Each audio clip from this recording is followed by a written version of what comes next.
Assalamualaikum warahmatullahi wabarakatuh. Selamat pagi Ananda semuanya. Bagaimana kabarnya hari ini? Sehat? Alhamdulillah sehat ya.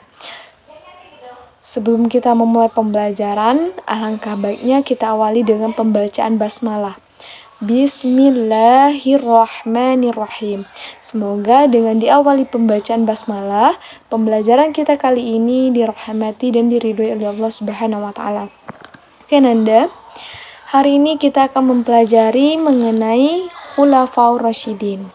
Nah, pernahkah Ananda membayangkan apa yang terjadi pada umat Islam setelah Rasulullah SAW wafat? Apakah mereka bercerai-berai dan siapa yang menggantikan posisi beliau sebagai pemimpin umat? Sejarah Islam mencatat masa istimewa setelah wafatnya Rasulullah SAW, masa di mana para pemimpin pilihan yang bukan hanya kuat secara politik tapi juga kukuh dalam iman, adil dalam memimpin dan tulus dalam pengabdian, serta bangkit menjaga risilah Nabi Muhammad SAW. Siapa mereka? Yaitu Khulafaur Rasyidin. Khulafaur Rasyidin ini Ananda merupakan para khalifah yang mendapatkan petunjuk dari Allah.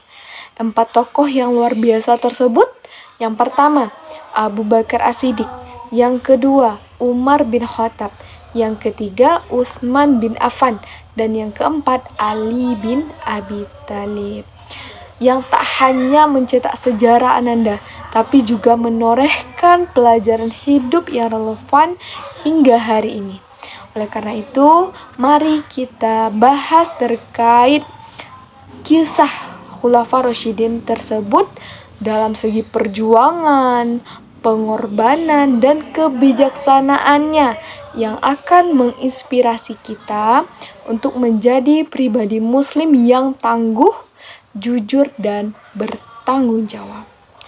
Setelah Rasulullah SAW wafat di tahun 11 Hijriah atau 632 Masehi, umat Islam ini menghadapi kekosongan kepemimpinan.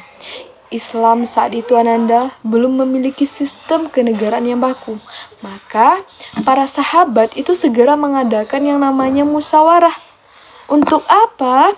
Untuk menentukan siapa yang akan melanjutkan perjuangan Rasulullah dalam memimpin politik dan menjaga keutuhan umat Islam.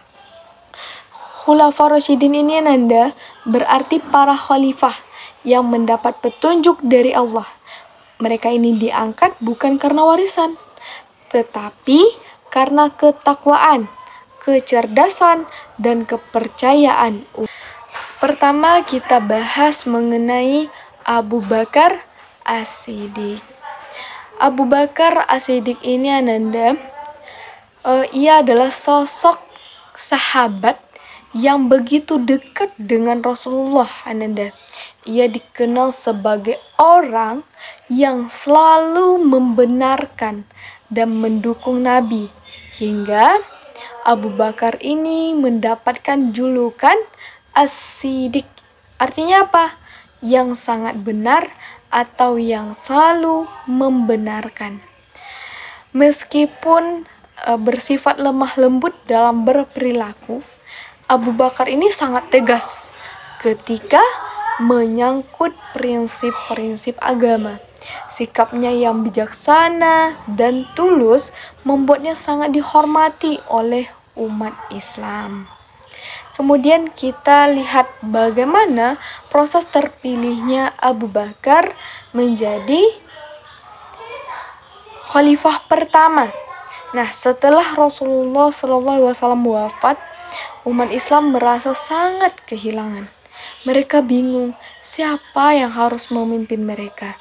Di tengah suasana sedih dan penuh ketidakpastian itu, para sahabat itu berkumpul Ananda. Berkumpul di sebuah tempat yang bernama Saqifah Bani Sa'idah. Untuk apa? Untuk melakukan musyawarah. Di sanalah Abu Bakar dipilih menjadi khalifah pertama. Umar bin Khattab itu salah satu sahabat yang sangat dihormati. Langsung membaiat Abu Bakar dan mengajak yang lainnya untuk ikut menyepakatinya. Proses ini Ananda menunjukkan bagaimana para sahabat dalam memutuskan suatu perkara atau permasalahan dengan jalan musyawarah sehingga dapat menjaga persatuan umat Islam.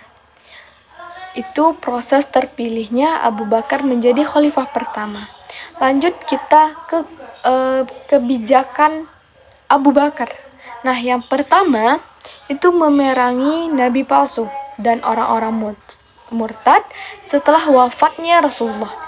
Beberapa kelompok itu mulai muncul Ananda yang mengaku sebagai nabi atau menolak membayar zakat. Ini merupakan tantangan yang begitu besar. Karena apa? Karena bisa memecah belah umat Islam yang baru terbentuk. Abu Bakar itu tidak gentar Ananda. Ia memimpin peperangan yang dikenal sebagai perang apa? Perang Riddah. Untuk melawan nabi palsu dan memberantas kemurtadan. Dengan tegas, ia menjaga keutuhan umat dan menegakkan aturan Islam yang sudah ditetapkan Rasulullah. Himpun Al-Quran menjadi satu mushaf. Pada masa itu, Al-Quran masih tersimpan dalam potongan-potongan ayat yang dihafal oleh para sahabat. Tetapi setelah banyak sahabat yang syahid dalam perang, Umar mengusulkanlah kepada Abu Bakar untuk menghimpun Al-Quran dalam satu mushaf, yang tujuannya agar tetap terjaga keaslian Al-Quran tersebut. Tokoh yang kedua itu Umar bin Khattab. Umar itu dikenal sebelum masuk Islam itu dia begitu sangat membenci Islam. Tetapi ketika ia masuk Islam, ia menjadi pemimpin yang tegas, adil, dan sangat bijaksana. Bahkan ia diberi julukan Al-Faruq, yang berarti pembeda antara yang benar dan yang salah. Umar memiliki visi untuk membangun peradaban Islam yang kuat dan maju. Ia bukan hanya seorang pemimpin politik Ananda, tapi juga seorang pembangun sistem yang mendasar bagi umat Islam. Kemudian kita lihat bagaimana proses terpilihnya Umar bin Khattab. Sebelum Abu Bakar wafat, beliau menunjuk Umar sebagai penggantinya. Nah, keputusan ini disetujui oleh para sahabat. Cara penunjukan Umar itu menunjukkan bagaimana kepemimpinan harus kita persiapkan dengan matang agar perubahan kepemimpinan tersebut berjalan dengan lancar, tidak menimbulkan kekacauan. Kemudian, apa saja sih kebijakan Umar bin Khattab ini? Yang pertama, ekspansi wilayah Islam hingga Mesir dan Persia. Umar memimpin perluasan wilayah Islam secara besar-besaran hingga ke Mesir, Persia, dan daerah lainnya. Ini bukan sekedar penaklukan militer Ananda, tetapi juga pembentukan peradaban baru di wilayah tersebut. Dengan memperluasnya wilayah Islam, maka Islam ini akan membawa perubahan sosial, ekonomi, dan budaya yang positif. Bagi Ananda, kebijakan yang dilakukan Umar itu mengajarkan kepada kita bahwa perkembangan dan kemajuan harus kita lakukan dengan strategi dan tujuan yang jelas, bukan sekedar untuk berkuasa. Kebijakan yang kedua Ananda, mendirikan administrasi negara. Umar adalah pionir dalam membangun sistem pemerintahan yang terorganisir. Ia mendirikan Baitul Mal sebagai apa? Sebagai tempat mengelola keuangan negara, termasuk zakat dan juga pajak. Ia juga membentuk sistem pengadilan yang adil. polisi untuk menjaga keamanan, dan aturan pajak yang jelas. Sistem ini, Ananda, digunakan agar negara ini berjalan lancar dan masyarakat mendapat perlindungan dan keadilan. Apa pelajaran yang dapat kita ambil? Mengajarkan pentingnya kelola yang rapi dan tanggung jawab dalam mengolah apapun, termasuk waktu dan tugas belajar. Kemudian kebijakan yang ketiga, Nanda, menetapkan kalender Hijriah. Sebelum masa Umar, umat Islam ini belum memiliki kalender resmi. Kemudian Umar menetapkan kalender Hijriah yang dimulai dari tahun Nabi Hijrah. Tokoh yang ketiga itu Utsman bin Affan. Utsman adalah sahabat yang kaya raya dan sangat dermawan. Ia menikah dengan dua putri Rasulullah sehingga dijuluki dengan Zulnurain, yang berarti pemilik dua cahaya. Karakternya itu lembut dan sangat sabar. Bagaimana proses terpilihnya Utsman? Utsman dipilih melalui Dewan Syura. Dewan Syura ini beranggotakan 6 orang, di mana mayoritasnya menyetujui Utsmanlah sebagai khalifah. Hal tersebut, Ananda, menunjukkan bahwa pentingnya musyawarah dan kesepakatan dalam memilih pemimpin. Apa saja kebijakan Utsman? Yang pertama, kodifikasi Al-Quran dalam satu mushaf resmi. Utsman itu meneruskan usaha Abu Bakar dan memastikan mushaf Al-Quran yang dikodifikasikan itu disebarkan ke berbagai wilayah Islam. Tujuannya apa? Tujuannya untuk mencegah perbedaan dalam membaca Al-Quran yang bisa menimbulkan konflik dan perpecahan.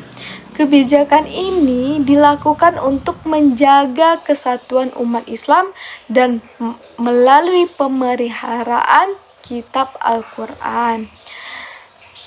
Ananda, dari sini kita bisa belajar bahwa menjaga kesatuan dan toleransi sangat penting dalam bergaul dan bekerja sama. Yang kedua, membangun masjid dan memperluas Masjid Nabawi.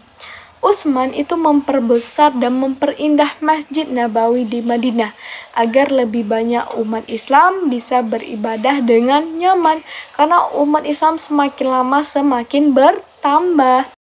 Tokoh yang keempat, Ali bin Abi Thalib. Ali adalah pemuda pertama yang masuk Islam. Ia cerdas, pemberani, dan dikenal sebagai gerbang ilmu. Ia juga menantu Nabi, suami dari siapa? Dari Fatimah Az-Zahra. Terus bagaimana proses terpilihnya Ali? Ali dibaiat setelah wafatnya Utsman dalam suasana politik yang sangat tegang dan penuh dengan konflik. Masa kepemimpinannya dipenuhi dengan fitnah dan perang saudara yang menguji kesabaran dan kebijaksanaan Ali. Apa saja kebijakan Ali? Yang pertama, memindahkan ibu kota ke Kufah untuk mengendalikan konflik. Jadi Ali memindahkan pusat pemerintahan dari Madinah ke Kufah, sebuah kota strategis di Irak, Ananda. Tujuannya apa? Agar mudah mengendalikan situasi politik yang sulit. Hal ini menunjukkan bahwa pemimpin haruslah fleksibel dan siap mengambil langkah penting agar negara tetap stabil. Di sini Ananda bisa belajar akan pentingnya beradaptasi dengan perubahan demi kebaikan. Kemudian kebijakan yang kedua menunjuk hakim untuk menyelesaikan konflik melalui tahkim. Ketika terjadi perselisihan dan perang saudara, Ali menunjuk hakim. Tujuannya apa? Untuk menyelesaikan masalah dengan cara damai melalui tahkim atau arbitrase. Ia berusaha mengedepankan dialog dan keadilan. Meski situasinya sangat sulit, tetapi Hal tersebut mengajarkan kepada kita untuk mengedepankan solusi damai dan bijak dalam menghadapi konflik, bukan dengan emosi ataupun kekerasan, karena itu tidak bisa menyelesaikan konflik. Pembelajaran tentang Khulafaur Rasyidin mengajarkan bahwa kepemimpinan sejati bukan soal jabatan atau kekuasaan, melainkan tentang amanah, pelayanan kepada umat, dan pengabdian kepada Allah Subhanahu wa Ta'ala. Keempat khalifah Abu Bakar, Umar, Utsman, dan Ali itu menjadi teladan hidup yang membuktikan bahwa nilai-nilai Islam bisa diwujudkan dalam kehidupan nyata melalui sikap adil, rendah hati, bijaksana, dan teguh dalam kebenaran.